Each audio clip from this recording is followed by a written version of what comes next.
Au niveau de la Canebière, c'est là que se trouve Benoît Payan. Que se Bonsoir. passe-t-il devant les locaux du maire sortant Jean?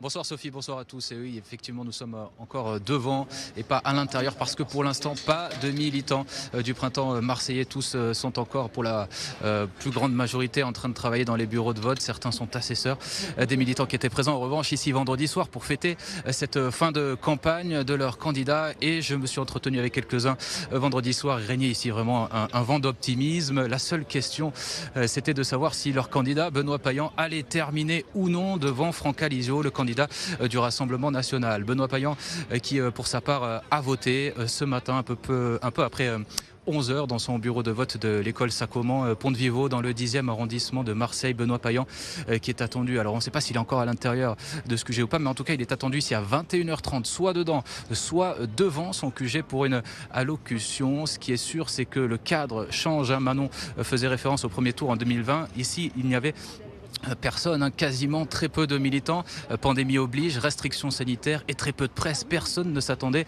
en 2020 à voir Michel Rubirola, remporter ce premier tour devant Martine Vassal et à l'époque devant Stéphane Ravier. Aujourd'hui, c'est Benoît Payan qui mène cette liste. Il était à l'époque le deuxième sur la liste de Michel Rubirola.